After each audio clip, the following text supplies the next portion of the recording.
Drama के starting में हम हमारे मेल लीड लू को देखते हैं जो यहाँ बार में होता है। मास्टर उसे बताता है कि वो 3 महीने बाद मर जाएगा और उसके पास अब ज़्यादा टाइम नहीं है और उसे अपनी जान बचाने के लिए एक ऐसी लड़की को ढूंढना पड़ेगा जिसके ऊपर बटरफ्लाई वाला बर्थ मार्क हो। लू ने यहाँ पर बहुत सारी लड़कियों को हायर किया होता है पर किसी के ऊपर भी वो बर्थ मार्क नहीं होता। वो यहाँ से अपसेट होकर चला जाता है और फिर हम देखते हैं हमारी फीमेल लीड शाओ को जो कि यहाँ गाँव में रहती है। उसने बहुत सारी मुर्गियाँ पाली होती है और वो सोच रही होती है कि इन सभी को बेचकर वो 1 लाख रुपए जमा करेगी अपनी मॉम के इलाज के लिए। फिर इतने में शाओ की एक मुर्गी भागने लगती है और वो उसे पकड़ने के लिए रोड पर आ जाती है। इतने में सामने से कार आ रही होती है जिसमें लू बैठा होता है और वो सामने शाओ को देखकर कार रोकने की कोशिश करता है। तभी उसकी कार एक पत्थर से टकरा जाती है और उसका एक्सीडेंट हो जाता है। फिर शाओ जल्दी से यहाँ लू को बचाने के लिए पहुंचती है और वो कार का डोर खोलकर उसे होश में लाने की कोशिश करती है। लू को चक्कर आ रहे होते हैं और तभी वो शाओ के ऊपर वो बर्थ मार्क देख लेता है पर फिर वो बेहोश हो जाता है। फिर लू यहाँ शाओ के घर पे होता है और जैसे उसे होश आ रहा होता है तभी हम देखते हैं कि शाओ डॉक्टर से कॉल पर बात कर रही होती है और उन्हें मना रही होती है कि प्लीज़ डॉक्टर मुझे थोड़ा और टाइम दे दो, फिर मैं सारे पैसे जमा कर लूँगी और अपनी मॉम की सर्जरी करवा लूँगी। तो डॉक्टर मान जाते हैं और शाओ बहुत ही खुश होती है। फिर वो यहाँ लू के पास आती है और उसे कहती है कि उसे ऐसे उठना नहीं चाहिए क्योंकि अभी उसे बहुत चोट लगी हुई है।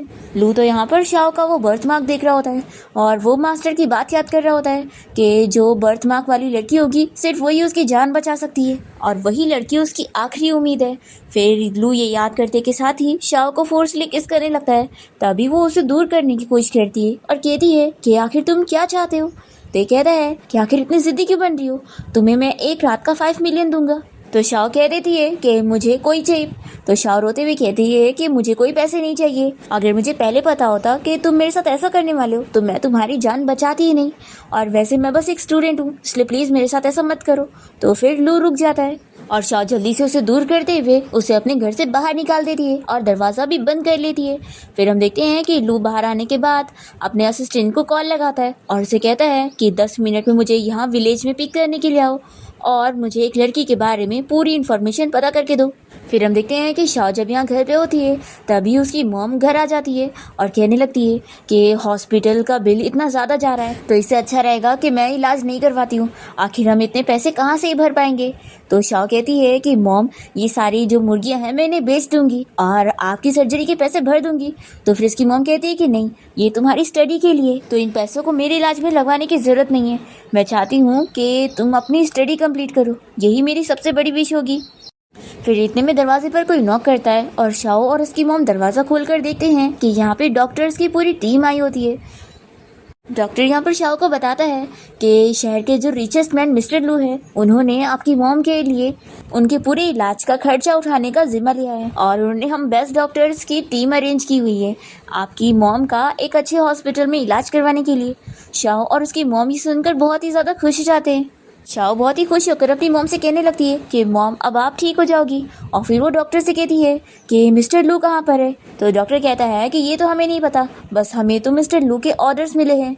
फिर इतने में यहाँ पर जो आसपास के लोग होते हैं वो शाओ और उसकी मॉम के बारे में बातें करने लग जाते हैं कि ये माँ बेटी जो कि अनाथ और विधवा है, आखिर इनके पास इतने पैसे कहाँ आ गए जो ये लोग मेडिकल फीस भर रहे हैं, लगता है इस औरत ने अपनी बेटी को कहीं बेच दी है तभी इनके पास इतना पैसा आ गया है। और फिर ये सभी मिलकर शाओ और उसकी मॉम को शेमलेस कहने लग जाते हैं, कैसे गंदे काम करने वाले लोग हैं।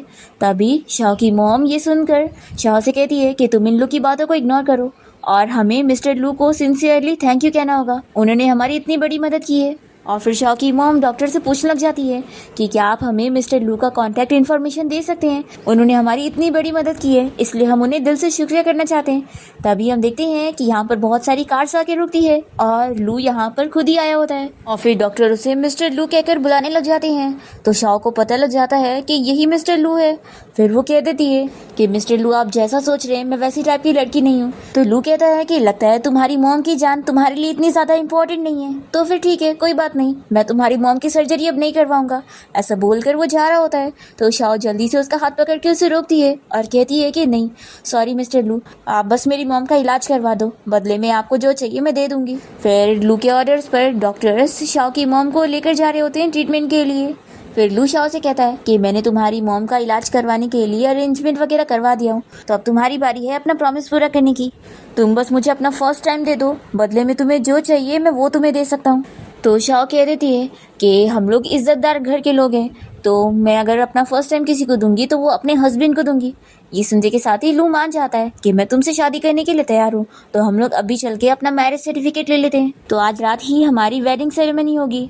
फिर शाओ तो ये सुनते के साथ ही शॉक होती है। इसके बाद वो दोनों मैरिज सर्टिफिकेट लेकर कार से घर जा रहे होते हैं और शाओ सोचती है कि मैंने सच में इस आदमी से शादी कर ली। फिर इसके बाद जैसे ये लोग घर आते हैं तो मेड्स इन लोग का वेलकम कर रहे होते हैं और शाओ को रूम की तरफ लेकर जा रहे होते हैं। तभी इतने में लू को मास्टर की कॉल आती है और वो लू को कॉन्ग्रेचुलेट करने लगते हैं कि फाइनली उसे वो लड़की मिल गई जिससे उसकी जान बच जाएगी। मास्टर बताता है कि जैसे ही लू उस लड़की के साथ नाइट स्पेंड कर लेगा तो उसकी जान बच जाएगी और उसका जहर खत्म हो जाएगा, पर जो वो लड़की रहेगी वो तुरंत ही मर जाएगी। तो फिर लू कह देता है कि उसके लिए कॉफिन का अरेंजमेंट कर दो। फिर यहाँ रूम में आने के बाद शाओ लू से कहने लग जाती है कि मिस्टर लू, क्या आप मुझे थोड़ा और टाइम दे सकते हैं। तो फिर लू गुस्सा होने लगता है कि क्या हुआ, अब तुम्हें पछतावा हो रहा है, ये मैरिज सर्टिफिकेट ध्यान से देखो, अब मैं तुम्हारा हस्बैंड बन चुका हूँ। और फिर वो उसे बेड पर पुश करता है, पर शाओ बिल्कुल भी इंटरेस्टेड नहीं हो रही होती है। तो लू को गुस्सा आ जाती है और वो तुरंत ही डॉक्टर्स को कॉल करके कहने लग जाता है कि शाओ की मॉम का इलाज बंद करवा दो। तो फिर ये तुरंत ही से रोकती है कि नहीं, ऐसा मत करो। तो फिर लू भी कहता है कि फिर तुम भी मुझे बार बार एक ही चीज़ कहने पर मजबूर मत करो। तो फिर शाओ अपना कपड़ा उतारने लग जाती है और फिर लू से किस करने लगता है। शाओ कहती है कि ये मेरा पहली बार है, इसलिए मुझे बहुत डर लग रही है। फिर लू शाओ का ऐसा रोता हुआ मुंह देखकर कहता है कि अब मेरा मूड अपसेट हो गया है और वो गुस्से में यहाँ से चला जाता है। फिर मेड यहाँ शाओ के लिए खाना लेकर आई होती है और उसे बताने लगती है कि इतनी ठंडी में मिस्टर लू स्टडी रूम में बैठे हुए हैं। तो शाओ ये सुनकर लू के लिए अपसेट होती है और ब्लैंकेट देखते हुए सोचती है कि मुझे जाकर उसे ये दे देना चाहिए। फिर हम देखते हैं लू को, उसे अचानक से वापस से अटैक आने लगता है और तभी इतने में शाओ यहाँ उसके लिए ब्लैंकेट लेकर पहुँच जाती है और उसे ऐसे बीमार होता हुआ देखकर उसकी केयर करने लगती है कि उसे क्या हो गया है। तो ये कहता है कि तुम यहाँ से जाओ। शाओ नहीं मानती है तो फिर लू कहता है कि अब तुम खुद मेरे पास आई हो। फिर वो उसे लेकर यहाँ बेडरूम में आ जाता है और फिर उसे वो फोर्सली किस करने लग जाता है और तभी इतने में वो यहीं पर ही सो जाता है। तो शाओ ये देखकर काफ़ी शॉक होती है। फिर अगली सुबह जब शाओ की नींद खुलती है तो उसे उसकी मॉम की कॉल आती है और वो उसे बताती है कि लू ने उनके लिए बहुत ही अच्छा अरेंजमेंट करा हुआ है, तो इसलिए वो लू को थैंक्स करने के लिए वो शाओ को कहती है कि तुम मिस्टर लू को मेरी तरफ से अच्छे से थैंक्स कर देना। फिर शाओ भी लू के बारे में अच्छा सोचने लग जाती है कि वो बस बाहर से इतना बुरा बनता है लेकिन इतना भी ज़्यादा बुरा नहीं है। फिर इतने में शाओ को बाहर से बहुत ज़्यादा रोने की आवाज़ आने लगती है, तो ये सोचती है कि आखिर क्या हो गया है। फिर वो जैसी बाहर आती है तो देखती है कि कुछ लोग यहाँ पर लू का फ़ोटो लेकर रो रहे होते हैं कि मिस्टर लू मर चुका है। तभी इतने में मेड यहाँ पर आकर इन सभी को बाहर भगाती है और फिर शाओ से कहने लगती है कि मैडम कहीं आप डर तो नहीं गई ना, एक्चुअली इन सारे लोगों को मिस्टर लू के भाई ने भेजा हुआ है। वो चाहते हैं कि मिस्टर लू जल्द से जल्द मर जाए ताकि उन्हें फैमिली प्रॉपर्टी मिल सके। तो शाओ पूछती है कि क्या कोई सगा भाई भी ऐसा हो सकता है। तो फिर मेड बताने लगती है कि मिस्टर लू जब पैदा हुए थे तभी से उनके खून में जहर था और ये था कि वो कभी ज़्यादा जी नहीं पाएंगे और मिस्टर लू की बीमारी ठीक करने के लिए एक ऐसी लड़की की ज़रूरत थी जिसके ऊपर बटरफ्लाई वाला बर्थ मार्क हो और फाइनली उन्हें आप मिल गई और आप मिस्टर लू की एंटीडोट हो। तो शाओ को समझ आता है कि उसने मुझसे इसलिए शादी की है क्योंकि मैं उसकी एंटीडोट हूँ, मेरी वजह से उसकी जान बच सकती है। फिर हाउसकीपर बहुत सारे गिफ्ट मंगवाती है और शाओ को बताती है कि ये मिस्टर लू की तरफ से आपके लिए ब्राइड प्राइस है। तो शाओ ये महंगी चीज़ें देखते हुए मना करती है कि मैं ये सब कैसे ले सकती हूँ। तो हाउसकीपर कहती है कि मास्टर ने ये सब आपके लिए स्पेशली प्रिपेयर करवाया है और क्योंकि उन्होंने आपके लिए वेडिंग सेरेमनी नहीं रखी तो ये सारे बदले में गिफ्ट दिए, वो आपको कोई भी कमी नहीं देना चाहते हैं। तो शाओ सोचती है कि उसने मेरी मॉम का इलाज करवाने का भी अरेंजमेंट किया और मेरे लिए ये सारे गिफ्ट भी दिए, वो कितना अच्छा है, इसलिए बदले में मुझे भी उसकी हेल्प करनी चाहिए। फिर लू यहाँ टेंपल में होता है मास्टर के साथ और मास्टर उसे समझाते हैं कि अब तुम्हें जल्द से जल्द उस लड़की के साथ नाइट स्पेंड करना होगा, नहीं तो तुम्हारी कंडीशन और भी ख़राब होती जाएगी।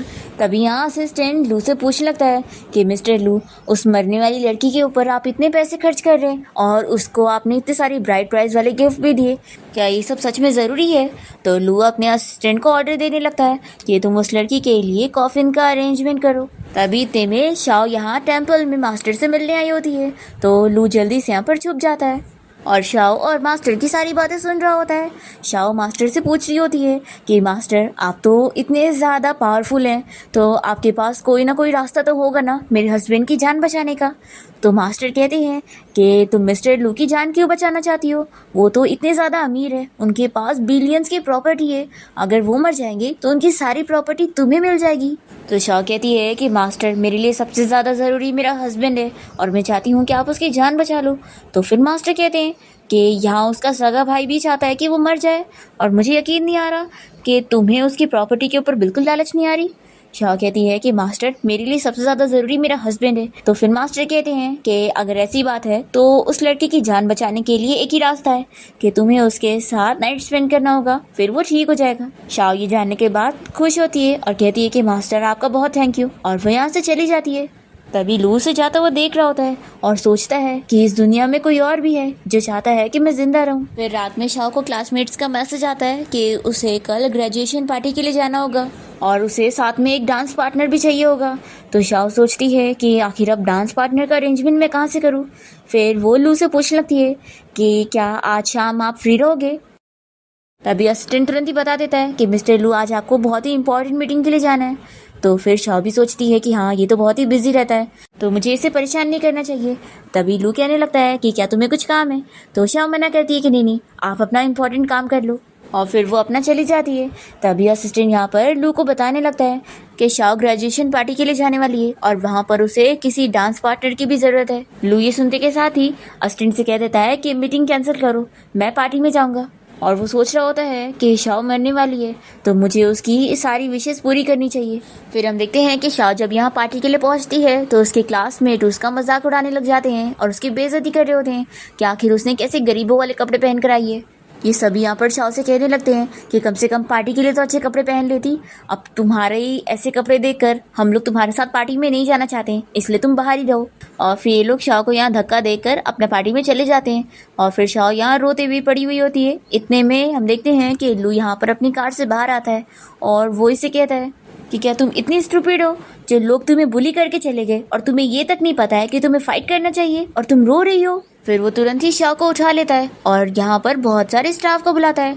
शाओ पूछती है कि तुम क्या करने वाले हो। तो लू कह देता है कि मेरे अलावा तुम्हें कोई और बुली नहीं कर सकता, और फिर वो उसे अपने साथ लेकर जाता है और उसका अच्छे से मेकओवर करवाता है। शाओ तो बहुत ही अच्छी लग रही होती है और यहाँ पार्टी में पहुँचती है तो सभी लोग उसे देखकर बातें करने लग जाते हैं कि आखिर हमारे कॉलेज की कौन सी ब्यूटीफुल लड़की है, और फिर ये लोग पहचान जाते हैं कि ये तो शाओ है। फिर इस कॉलेज के सारे हैंडसम लड़के शाओ को डांस के लिए पूछने लग जाते हैं कि क्या वो उनके साथ डांस करना चाहेगी। फिर यहाँ पर शाओ की एक क्लासमेट को उससे बहुत ही जेलसी हो रही होती है कि आखिर इस विलेज गर्ल को इतना अटेंशन क्यों मिल रहा है। और फिर शाओ के पास इतने सारे लड़कों को देखकर लू को बहुत ही जेलसी फील हो रही होती है। इतने में वो शाओ से जेलस होने वाली क्लासमेट यहाँ पर आ जाती है और लू से कहने लगती है कि मिस्टर लू क्या आप मेरे साथ डांस करना चाहेंगे। तो फिर लू देख रहा होता है कि कैसे शाओ दूसरे के साथ डांस कर रही है तो ये से हाँ बोल देता है और इस लड़की के साथ डांस करने लगता है। पर लू की नज़र तो सिर्फ शाओ पर होती है। शाओ जिस लड़के के साथ डांस कर रही होती है वो उसे गलत तरीके से टच करने लगता है तो शाओ को भी अजीब फील हो रहा होता है, वो उसे मना नहीं कर पा रही होती है। तभी इतने में लू को बहुत गुस्सा आती है और वो डांस करते हुए अपने पार्टनर्स एक्सचेंज कर लेता है और जल्दी से शाओ के साथ डांस करने लगता है और फिर उसे कहता है कि तुम्हें दूसरों के साथ डांस करके बड़ी खुशी मिल रही थी। तो शाओ कहती है कि मैं पहले तुम्हें ही इन्वाइट करना चाहती थी पर फिर मुझे लगा कि तुम बिजी होंगे। तभी इतने में लू के मुंह से खून आने लगता है और वो यहीं पर ही गिरकर बेहोश हो जाता है। फिर मास्टर यहाँ पर लू को बताने लगता है कि उसका जहरा बहुत बढ़ता जा रहा है तो उसे जल्द से जल्द शाओ के साथ नाइट स्पेंड करना होगा, नहीं तो उसके पास ज़्यादा टाइम नहीं बचेगा। तो फिर लू पूछता है कि मास्टर अब मेरे पास कितना टाइम बचा है। तो मास्टर बता देता है कि तुम्हारे पास अब सिर्फ 3 दिन का टाइम बचा है। तभी मेड मास्टर की ये बातें सुनकर शाओ को तुरंत ही बताने के लिए चली जाती है पर फिर मास्टर यहाँ पर लू को समझाने लग जाता है कि उसके और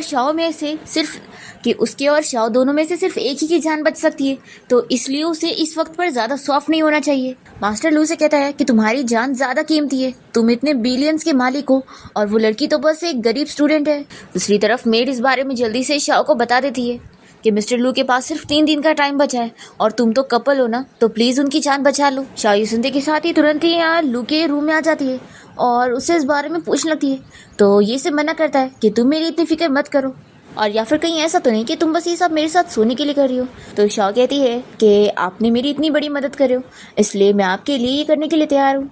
पर लू मना कर देता है कि मुझे ये सब नहीं करना और वो इसे अपने रूम से बाहर निकाल देता है।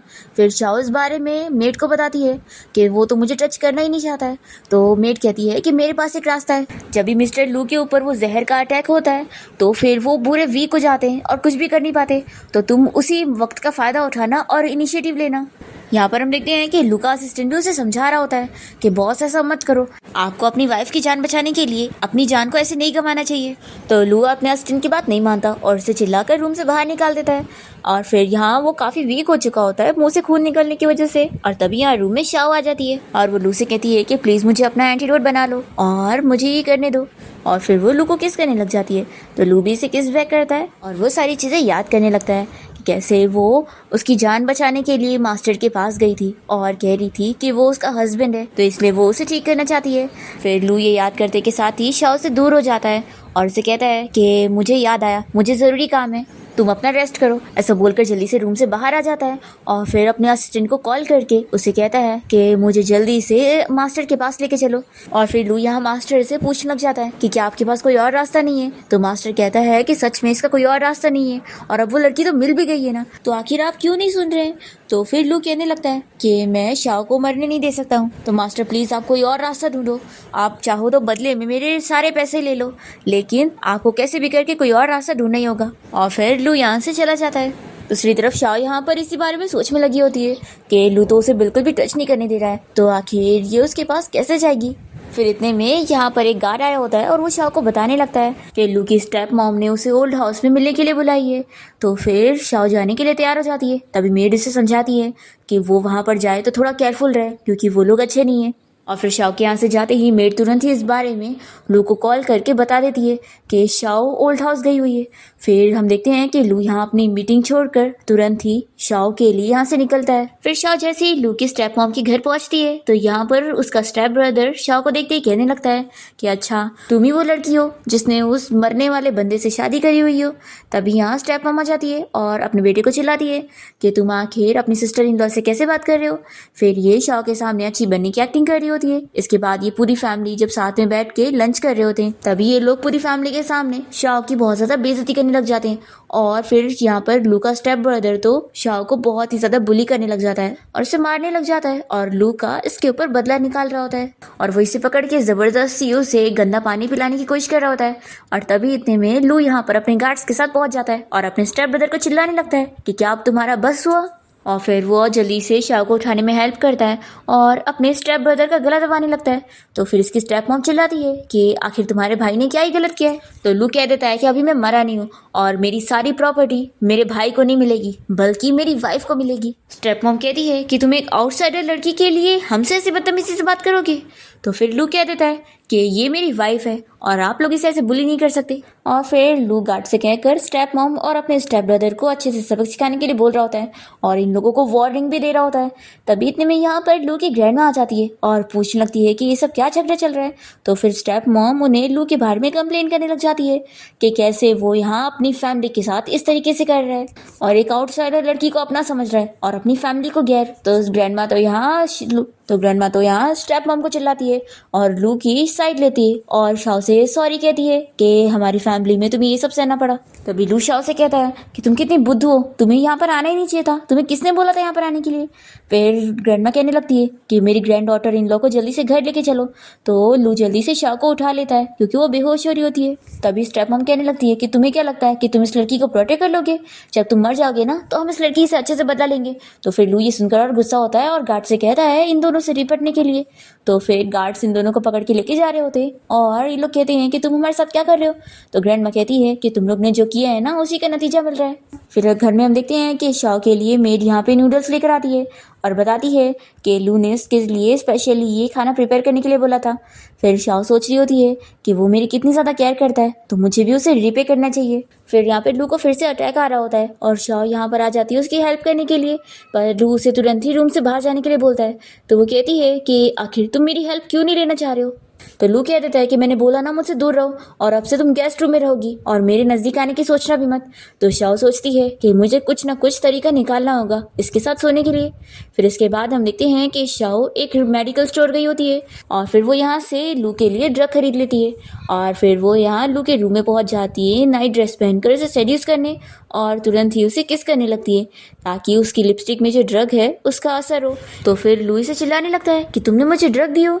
तो शाओ कहती है कि मेरे पास कोई और रास्ता नहीं था, तुम खुद इनिशिएटिव नहीं लेते इसीलिए मुझे तुम्हें ड्रग देना पड़ा, और मुझे पता है कि मैं तुम्हारे साथ नाइट स्पेंड करूंगी तभी तुम्हारी जान बच पाएगी और मैं तुम्हें ठीक करना चाहती हूँ। और फिर वो इसके पास आने लगती है तो लुई से दूर करता है और कहता है कि मैंने मना किया ना, तुम नहीं जानती हो, तुम मर जाओगी। तो शाओ कहती है कि मैं जानती हूँ कि ये ड्रग बहुत ही हार्ड है लेकिन तुम फिक्र मत करो। फिर यहाँ पर लू भी काफ़ी ज़्यादा नशे में हो जाता है और तुरंत ही शाओ को किस करने लगता है। फिर हम देखते हैं कि लू सपने में शाओ को मरे हुए देख रहा होता है कि कैसे उसके ऊपर सारा खून लगा हुआ है और वो उसे गुड बाय करके जा रही है। फिर जैसे ये सपना देखकर उठता है तो शाओ के लिए बहुत ज़्यादा फिक्र करने लगता है और उसे आवाज़ दे रहा होता है, पर वो पूरे घर में नहीं होती है। तो ये तुरंत ही असिस्टेंट को कॉल करता है और तभी असिस्टेंट से बताता है कि शाओ को कुछ भी नहीं हुआ है, वो जिंदा ही है और उल्टा वो तो कॉलेज गई हुई है अपना डिप्लोमा लेने के लिए। फिर ये तुरंत ही असिस्टेंट को कार लाने के लिए बोलता है कि मैं भी यूनिवर्सिटी जाऊंगा, और फिर लू यहाँ कार में शाओ को कॉल भी लगा रहा होता है पर उसका कॉल लगता ही नहीं है। तो ये असिस्टेंट से कहता है कि जल्दी कार चलाओ। फिर हम यहाँ पर शाओ को देखते हैं जो कि अपने कॉलेज में होती है और उसकी तबीयत बहुत ज़्यादा ख़राब होती है और उसके मुंह से खून भी आने लगता है। तो शाओ सोचती है कि या मैं बीमार हो गई हूँ। वो डिसाइड करती है कि पहले मैं अपना डिप्लोमा ले लूँ फिर मैं हॉस्पिटल जाऊँगी चेकअप के लिए। तब यहाँ पर कुछ लड़कियाँ शाओ को देखकर बातें करने लगती है कि यही वो शेमलेस लड़की है ना जो किसी ओल्ड मैन को फंसाई हुई है। सच में पैसों के लिए लोग तो कुछ भी करते हैं, देखना वो बंदा जैसे ही इसे यूज़ करके थक जाएगा तो इसे फेंक देगा। शाओ ये सुनने के बाद इन लोगों से कहने लगती है कि तुम लोग मेरे बारे में ऐसा क्या बोल रहे हो, मैंने किसी शुगर डैडी को नहीं रखी हूँ। तो ये लोग कहते हैं कि तुम जैसी डिस्गस्टिंग लड़की की फोटो सब जगह फैली हुई है, ये खुद ही देख लो। तो शाओ देखती है कि बोर्ड पर उसकी और लू की फोटोज लगी हुई है, ये जल्दी से उन्हें निकालने लगती है और फिर वो वॉशरूम के डस्टबिन में ये सारी फोटो को फाड़ कर फेंक देती है और रो रही होती है। जैसे वो बाहर निकलती है तो यहाँ पर उसके क्लासमेट्स उसे बुली करने पहुंच जाती है और तभी यहाँ लू का फ़ोन भी आ रहा होता है, पर ये लोग जल्दी से शाओ से उसका फ़ोन ले लेते हैं। तो शाओ इन लोगों से पूछती है कि तुम लोग आखिर मुझे क्यों टारगेट कर रहे हो। तो ये लोग कहती हैं कि तुम जैसी शेमलेस लड़की को मिस्टर लू इतना सा दबाव दे रहे हैं जो कि तुम डिजर्व नहीं करती हो। तो शाओ इन लोग को बताती है कि तुम लोग जैसा सोच रहे हो वैसा कुछ भी नहीं है, मैं मिस्टर लू की वाइफ हूँ और वो मेरा हस्बैंड है। तो ये लोग बिलीव नहीं करते और कहते हैं कि कितना बड़ा झूठ कह रही हो तुम, मिस्टर लू आखिर तुम जैसी से कैसे शादी कर सकते हैं। और फिर शाओ यहाँ पर इतना बीमार हो रही होती है तो ये लोग को लगता है कि तुम बस एक्टिंग कर रही हो ना। तभी हम देखते हैं कि लू यहाँ पर अपने गार्ड्स के साथ कॉलेज पहुँच जाता है और वो देखता है कि बोर्ड्स पर उसकी और शाओ की सारी फोटोज लगी हुई है। ये देखकर वो और गुस्सा होने लगता है और तुरंत ही शाओ को ढूंढ रहा होता है। यहाँ पर ये तीनों लड़कियां मिलकर शाओ को बुली कर रही होती हैं, पर फिर शाओ के मुंह से बहुत ज़्यादा खून आता हुआ देखकर और उसे बेहोश होता हुआ देखकर ये तीनों ही डर जाती हैं कि कहीं ये मरने वाली तो नहीं है। तभी इतने में यहाँ पर लू पहुँच जाता है और वो ये देखकर बहुत ही ज़्यादा गुस्सा होता है। तभी ये तीनों लड़कियां बहाना करने लगती है कि हमने कुछ नहीं किया। तो लू गुस्से में अपने गार्ड से कहता है कि इन तीनों को सबक सिखाओ और फिर लू यहाँ शाओ के साथ हॉस्पिटल में होता है। तभी यहाँ मास्टर आ जाते हैं और लू उनसे कोई सॉल्यूशन पूछने लगता है कि शाओ की जान कैसे बचेगी। तो मास्टर कहते हैं कि इसको तुम्हारे खून की ज़रूरत है, तुम्हारे थोड़े से खून से वो ठीक हो जाएगी, लेकिन ये है कि तुम्हें बहुत ज़्यादा दर्द होगा खून निकालते वक्त। तो भी लू कहता है कि मुझे इस दर्द की कोई नहीं पड़ी, बस शाओ ठीक हो जाए। फिर मास्टर तुरंत ही उससे नीडल लगाकर खून ले लेते हैं और फिर हम देखते हैं कि शाओ को यहाँ होश आ जाता है और वो लू का हाथ पकड़ के उसे सोते हुए देख रही होती है। तभी इतने में लू उसके बारे में सपना देखकर उठ जाता है और फिर वो शाओ की फिक्र करने लगता है। तो वो कहती है कि मिस्टर लू आप मेरी फिक्र मत करो, मैं बिल्कुल ठीक हूँ। तो कहता है कि अब हम घर चलते हैं। फिर लू शाओ को घर लाने के बाद उससे किस करने लग जाता है और उससे अपना जेट देता है और फिर दोनों यहाँ नाइट स्पेंड कर लेते हैं। नेक्स्ट मॉर्निंग हम देखते हैं कि ग्रैंड माँ यहाँ इन लोग के घर आई होती है। तो शाओ ने देखकर पूछने लगती है कि ग्रैंड माँ आप यहाँ पर कैसे। तो ग्रैंड माँ बताती है कि मैं यहाँ पर अपनी प्यारी ग्रैंड डॉटर इन लोग को देखने के लिए आई हूँ और साथ ही बेस्ट डॉक्टर्स को लेकर आई हूँ ताकि ये तुम्हारा चेकअप करे कि तुम ठीक हो कि नहीं। फिर इसके बाद हम देखते हैं कि जैसे लू यहाँ घर पे आता है तो ग्रैंड माँ उसे चिल्लाने लगती है कि मेरी ग्रैंड डॉटर इन लोग का अच्छे से ख्याल रखो, इसे कोई भी तकलीफ मत पहुँचाना, नहीं तो मैं तुम्हें छोड़ूंगी नहीं और अब मैं यहीं पर रहूँगी कुछ दिन तुम लोग के ऊपर नजर रखने के लिए। फिर हम देखते हैं कि कुछ दिन ऐसी बीत जाता है और लू शाओ का अच्छे से ख्याल रख रहा होता है। तभी शाओ को यहाँ वॉमिटिंग जैसा फील होने लगता है तो ग्रैंड माँ तुरंत ही डॉक्टर्स को उसका चेकअप करने के लिए बोलती है और फिर डॉक्टर्स इन लोग को गुड न्यूज़ देते हैं कि शाओ प्रेग्नेंट हो चुकी है। फिर यहाँ पर ग्रैंड माँ तो बहुत ही खुश हो जाती है कि अब उन्हें ग्रैंड चिल्ड्रन मिलने वाले। तभी इतने में शाओ को बहुत ज़्यादा ही पेन फील होने लगता है और वो बेहोश हो जाती है। फिर इसके बाद मास्टर यहाँ पर लू को बताता है कि शाओ की कंडीशन बहुत ख़राब हो चुकी है और वो बच्चे की वजह से मर भी सकती है। फिर इसके बाद हम देखते हैं कि जैसे यहाँ पर शाओ को होश आता है तो लू उसे समझाने लगता है कि अभी हमें बेबी की क्या ज़रूरत है, देखो अभी तुम्हारी तबीयत भी ठीक नहीं है, तो जब तुम पूरी तरीके से ठीक हो जाओगी तो हम बेबी का सोच लेंगे। तो शाओ कहने लगती है कि तुम तो बेबी की गुड न्यूज़ सुनकर इतने खुश थे, तो अब क्या हो गया।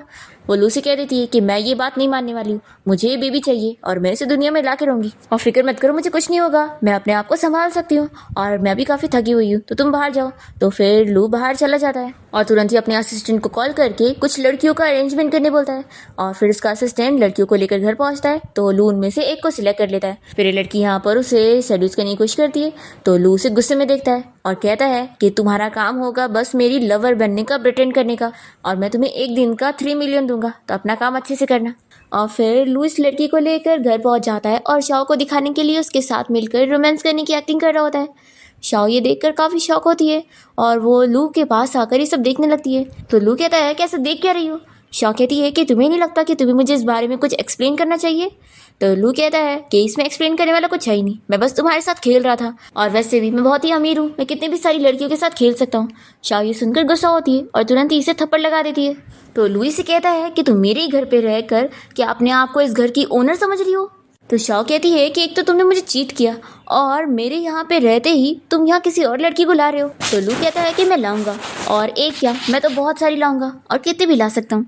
तो फिर शाओ कहती है कि मुझे अब तुमसे डिवोर्स लेना है। तो लू भी कह देता है कि ठीक है। फिर वो गुस्से में अपने रूम में चली जाती है और फिर लू गुस्से में इस लड़की को अपने से दूर होने के लिए बोलता है और फिर वो यहाँ शाओ के रूम में आ जाता है और शाओ से कहता है कि मैं यहाँ पर तुम्हें रिमाइंड करवाने के लिए आया हूँ कि डिवोर्स के बाद तुम इस बच्चे को अपने साथ नहीं रख सकती हो। तो शाओ कहती है कि ये मेरा बच्चा है और मैं इसे खुद पाल लूँगी, तो इससे तुम्हारा क्या लेना देना है।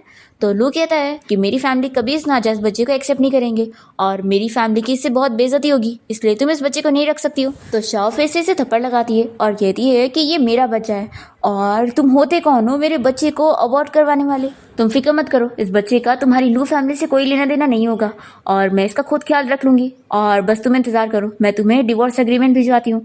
ऐसा बोलकर वो अपना लगेज उठा के लेके चली जाती है और फिर लू सोच रहा होता है कि शाओ मैं ये सब तुम्हारे लिए कर रहा हूँ तो तुम मुझे ब्लेम मत करना। और फिर ये तुरंत ही अपने असिस्टेंट को कॉल लगाता है और उसे शाओ के ऊपर नज़र रखने के लिए बोलता है और पता करने के लिए बोलता है कि वो कहाँ पर है और क्या कर रही है। फिर हम देखते हैं कि कुछ महीने ऐसे बीत जाते हैं और शाओ अपना सामान बेचकर गुजारा कर रही होती है। तभी इतने में लू यहाँ पर भी पहुँच जाता है और वो शाओ को 10 मिलियन देने का ऑफर करने लगता है कि इस बच्चे को मार दो, मैं तुम्हें बदले में पैसे दूंगा। पर शाओ इसे चिल्लाती है और कहती है कि तुम मेरी नज़रों से दूर हो जाओ। फिर वो यहाँ से चला जाता है और तभी यहाँ सिक्योरिटी गार्ड आकर शाओ को मना करने लगता है कि वो यहाँ पर अपनी चीज़ें नहीं बेच सकती है और उसके खिलाफ किसी ने रिपोर्ट किया है। तो यहाँ शाओ समझ जाती है कि ज़रूर इसके पीछे लू का हाथ है। वो सोचती है कि आखिर वो मेरे साथ इतना ज़्यादा क्रूएल क्यों बन रहा है। फिर हम देखते हैं कि अस्टिन यहाँ पर लू को बता देता है कि उसका काम हो गया। फिर हम देखते हैं कि शाओ अपनी मॉम के साथ रोड के पास वेजिटेबल्स बेच रही होती है। तभी यहाँ पर सिक्योरिटी गार्ड आकर फिर इन लोगों को यहाँ से बेचने के लिए मना कर देता है और शाओ देखती है कि लू यहाँ से अपनी कार से जा रहा है तो ये सोचती है कि इन सब के पीछे उसी का हाथ है। फिर ये डिसाइड करती है कि वो चाहता है ना कि मैं मर जाऊँ, तो ठीक है अब मैं उसकी विश पूरी करूंगी। दूसरी तरफ हम देखते हैं कि लू यहाँ पर कुछ भी खा पी नहीं रहा होता है और मेड भी उसे समझाने लगती है कैसे उसकी तबीयत खराब हो जाएगी, पर लू नहीं सुनता और वो बस सोच में होता है कि उस बेबी की वजह से शाओ की कंडीशन कहीं और ख़राब ना हो जाए और उसे कुछ हो ना जाए। इतने में उसका असिस्टेंट आकर उसे बैड न्यूज़ देता है कि बॉस आपकी वाइफ मर गई है। ये सुनकर लू तो शॉक हो जाता है और फिर वो तुरंत ही यहाँ शाओ के घर पहुँचता है जहाँ पर उसकी मॉम बहुत ही ज़्यादा रो रही होती है और फिर लू यहाँ पर शाओ की बॉडी देखना चाह रहा होता है।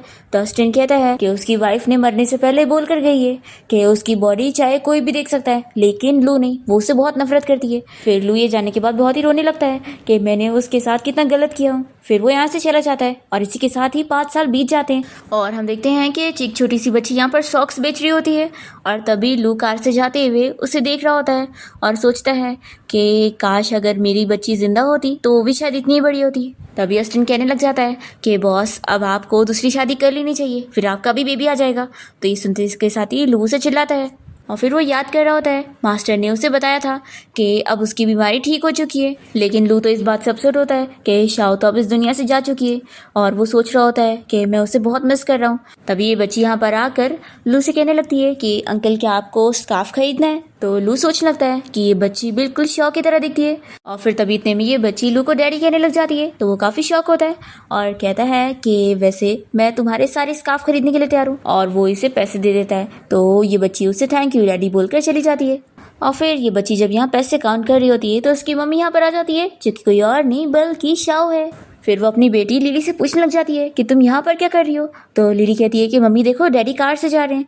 तो जैसे ही शाओ यहाँ लू की तरफ देखती है तो वो उसे देखकर शॉक हो जाती है और अपना चेहरा छुपाने लगती है, पर लू ने भी उसे देख लिया होता है। तो वो जल्दी से अपने असिस्टेंट को कार रोकने के लिए बोलता है। फिर जब तक वो कार से बाहर आता है तो वो देखता है कि शाओ और लिली यहाँ पर होते ही नहीं है और वो लोग जा चुके होते हैं। फिर ये तुरंत ही अपने असिस्टेंट को उस बच्ची को ढूंढने के लिए बोलता है, क्योंकि लू को शक हो जाता है। और फिर लू का असिस्टेंट उसे आकर बताता है कि उस बच्ची के बारे में बिल्कुल कुछ पता नहीं चला।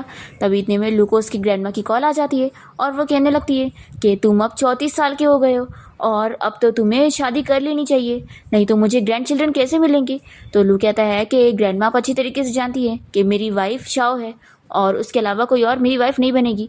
तो ग्रैंडमा कहती है कि देखो अब वो मर चुकी है और मरे हुए जिंदा नहीं होते, तो चुपचाप से मेरी बात सुन लो और मैं तुम्हारे लिए जो ब्लाइंड डेट अरेंज कर रही हूँ उससे शादी कर लो। तो फिर लू मना कर देता है कि ग्रैंडमा अभी मैं बिजी हूँ, तो हम बाद में बात करते हैं, और ऐसा बोलकर वो कॉल कट करता है। और फिर तुरंत ही अपने असिस्टेंट से कहता है कि तुम देख क्या रहे हो, जल्दी से उस बच्ची को ढूंढने जाओ। फिर हम देखते हैं कि असिस्टेंट को यहाँ पर लिली दिख जाती है और वो तुरंत ही लू को कॉल करके इस बारे में बता देता है कि बॉस वो बच्ची मिल गई है। फिर लू भी यहाँ पर पहुँच जाता है और ये दोनों मिलकर देखते हैं कि लिली को यहाँ पर कोई बंदा किडनैप करके लेके जा रहा होता है। तभी लिली यहाँ इस बंदे को दांत से काटती है तो ये गुस्सा होने लगता है कि बच्ची तुम्हारी हिम्मत कैसे हुई, उसके ऊपर हाथ उठाने वाला होता है, पर इतने में लू यहाँ पहुंचकर उसे रोक देता है। और फिर ये बंदा इसे कहता है कि तुम हो कौन। तो ये कहता है कि मैं इस बच्ची का डैडी हूँ। फिर जल्दी से लिली भी इसके पास आकर इसे डैडी कहने लगती है और पूछती है कि डैडी आपका नाम क्या है। तो लू से अपना नाम बताता है और मन में सोच रहा होता है कि काश ये मेरी बेटी होती तो कितना अच्छा होता। फिर हम देखते हैं कि लिली यहाँ घर आकर जब खिलौने से खेल रही होती है तो शाओ से पूछती है कि तुम्हें ये सारे खिलौने किसने दिए है। तो लिली कहती है कि मम्मी मेरे डैडी का नाम लू है ना। तो शाओ कहती है कि दोबारा उनका नाम मत लेना। तब इतने में शाओ के मुंह से खून आ रहा होता है तो वो अंदर चली जाती है। फिर लिली यहाँ सोच रही होती है डैडी तो बहुत ज़्यादा अमीर है, मैं उन्हें कहूँगी कि वो मम्मी की बीमारी को ठीक करने में हेल्प करे। फिर हम देखते हैं यहाँ लू की कंपनी में उसकी जो सेक्रेटरी होती है वो उसे बार बार सेड्यूस करने के पीछे पड़ी होती है, पर लू से कोई भाव नहीं दे रहा होता है। और तभी हम देखते हैं कि सारे एम्प्लॉयज़ भी उसी सेक्रेटरी के बारे में बात कर रहे होते हैं कि वो कितनी ज़्यादा शेमलेस है। तभी हम देखते हैं कि लिली यहाँ लू की कंपनी के बाहर पहुंच जाती है और सोचती है कि डैडी की कंपनी तो कितनी बड़ी है। फिर ये अंदर जाकर स्टाफ से बताने लगती है कि मैं यहाँ पर अपने डैडी से मिलने आई हूँ, मेरे डैडी का नाम मिस्टर लू है। तो एम्प्लॉयज ये सुनकर शॉक हो जाते हैं कि मिस्टर लू की इतनी बड़ी बच्ची भी है, लेकिन उनकी तो शादी नहीं हुई ना। तो अभी सेक्रेटरी कहने लगती है कि इस गरीब सी बच्ची को तुम लोग मिस्टर लू की बच्ची मत समझो, ऐसे कोई भी अरे गहरे उठ कर आएंगे और तुम लोग उन्हें क्या मिस्टर लू का रिलेटिव समझोगे। और फिर ये सेक्रेटरी इस बच्ची को समझाने लगती है कि बच्ची यहाँ पे फ्रॉड करने की एक्टिंग मत करो, पर लिली नहीं मानती और जाने की कोशिश करती है। तो सेक्रेटरी इसे नीचे धक्का दे देती है। तभी इतने में यहाँ पर लू आ जाता है और वो इसे चिल्लाकर तुरंत ही लिली को उठाता है। फिर सभी लोग बातें करने लग जाते हैं कि बॉस तो कभी भी ऐसे किसी भी के भी साथ इतना अच्छा बिहेव नहीं करते, तो कहीं ऐसा तो नहीं कि सच में उनकी बच्ची है। फिर सेक्रेटरी भी सोच रही होती है कि ऐसा कैसे हो सकता है। तभी यहाँ पर लिली कहने लगती है कि डैडी मम्मी बहुत बीमार है, तो प्लीज़ आप उनका इलाज करवा दो। तो लू अपने असिस्टेंट से कहता है कि इसकी मम्मी के बारे में पता करो और उसको रेस्क्यू करो। और फिर वो लिली से पूछने लगता है कि क्या तुम अम्यूजमेंट पार्क गई हो। तो लिली मना करती है। तो फिर लू कहता है कि चलो मैं तुम्हें लेके चलता हूँ। तभी सेक्रेटरी कहने लग जाती है कि बॉस अभी आपको 3 बजे मीटिंग के लिए भी जाना है। तो फिर लू कहता है कि अभी मीटिंग के लिए टाइम है ना, और फिर वो लिली को लेकर यहाँ से चला जाता है। घर पे हम देखते हैं कि शाओ को यहाँ पे दर्द होने लगता है, तो वो तुरंत ही अपनी बेटी को दवाई लाने के लिए बोलती है। पर तभी वो देखती है कि यहाँ पर उसकी बेटी है ही नहीं, बल्कि उसने एक नोट लिख कर गई है जिसमें लिखा होता है कि मम्मी मैं डैडी को ढूंढने जा रही हूँ। तो फिर शाओ याद करने लग जाती है कि कैसे लू ने उसे कहा था कि उसकी फैमिली इस नाजायज़ बच्चे को एक्सेप्ट नहीं करने वाले। फिर शाओ ये याद करके सोचने लगती है कि लिली अपने डैडी को ढूंढने गई है और अगर लू ने उसे पहचान लिया कि वो उसकी बेटी है तो कहीं वो उसके साथ कुछ कर ना दे। दूसरी तरफ हम देखते हैं कि लू तो यहाँ पर लिली के साथ अम्यूजमेंट पार्क में झूला झूल रहा होता है और फिर उसके गार्ड्स भी उसे देखकर बातें कर रहे होते हैं कि उन लोगों ने भी प्रेसिडेंट को इतने दिनों बाद इतने ज़्यादा खुश देखे। फिर यहाँ पर लू लिली को कैंडी भी दे रहा होता है और उसे कहता है कि चलो मैं तुम्हें अच्छा खाना खिलाने लेके चलता हूँ। फिर वो इसे रेस्टोरेंट में ले आता है और बहुत सारे खाना ऑर्डर करता है और पूछता है कि वैसे लिली तुम मुझे हमेशा डैडी क्यों कहती हो। तो फिर लिली कहने लगती है कि मैंने आपका फ़ोटो एक रेड कलर की बुक में देखी थी। तभी इतने में लू को कंपनी से कॉल आ जाती है कि उसी मीटिंग के लिए जाना होगा। तो फिर वो लिली से कह देता है कि मुझे ज़रूरी काम आ गया है, और फिर वो अपने गार्ड से कहता है कि जैसे ही बच्ची खाना खा लेगी तो उसके घर तक उसे छोड़ देना। फिर हम देखते हैं कि शाओ भी यहाँ लू की कंपनी पहुँच जाती है और एम्प्लॉय से पूछ लगती है कि क्या यहाँ पर कोई छोटी सी बच्ची आई थी। एक्चुअली मैं उसकी मम्मी हूँ और मैं यहाँ उसे लेने के लिए आई हूँ। तभी इतने में ये एम्प्लॉयज़ सारी बातें सुन लेते हैं और सेक्रेटरी कहने लग जाती है कि पहले एक छोटी बच्ची यहाँ पर फ्रॉड करने आई थी और लगता है अब उसकी मॉम यहाँ पर आ गई है। और फिर ये सेक्रेटरी शाओ को भी बातें सुनाने लगती है और उसे कहती है कि प्रेसिडेंट की वाइफ को मरे हुए तो 5 साल हो गए, तो कहीं तुम अब उनकी एक्स वाइफ बनने की एक्टिंग करने तो नहीं आई हो। और फिर ये लड़की शाओ को ढकेल देती है और कहती है कि यहाँ पर ये सब एक्टिंग करना बंद करो, तुम जैसी लड़कियों को मैं अच्छी तरीके से जानती हूँ जो कि अमीर लोगों को फंसाने के लिए आ जाती है। शाओ कहती है कि मैं बस यहाँ पर अपनी बेटी से मिलने आई हूँ। तो फिर ये सेक्रेटरी से थप्पड़ भी लगाती है और कहती है कि निकलो यहाँ से। फिर इस एम्प्लॉय के कहने पर सिक्योरिटी गार्ड यहाँ पर आकर शाओ को पकड़ के बाहर निकालने लगते हैं। तभी इतने में यहाँ पर लिली आ जाती है और वो शाओ के सामने खड़ी हो जाती है और कहती है कि आप लोग मेरी मम्मी को ऐसे बुली नहीं कर सकते। फिर सभी एम्प्लॉय सोचने लग जाते हैं कि क्या सच में ये लड़की और ये बच्ची प्रेसिडेंट की एक्स वाइफ और उनकी बेटी है। तभी ये सेक्रेटरी सोचती है कि मैं इतने टाइम से बॉस की वाइफ बनने की कोशिश कर रही हूँ, तो आखिर ऐसे कैसे मैं उनकी एक्स वाइफ को वापस उनकी लाइफ में आने दूंगी। फिर शाह यहाँ पर क्लियर करती है कि मैं कोई मिस्टर लू की वाइफ नहीं हूँ और मेरी बच्ची का मिस्टर लू के साथ कोई कनेक्शन नहीं है, इसलिए प्लीज़ आप लोग हमें छोड़ दो और यहाँ से जाने दो। तो सेक्रेटरी कहती है कि मैं अच्छी तरीके से जानती थी कि तुम जैसे लोग बस यहाँ पर फ्रॉड करने आते हैं। और फिर सेक्रेटरी फिर से शाह को एक थप्पड़ लगाती है और कहती है कि अपनी इस बच्ची को लेकर यहाँ से निकलो।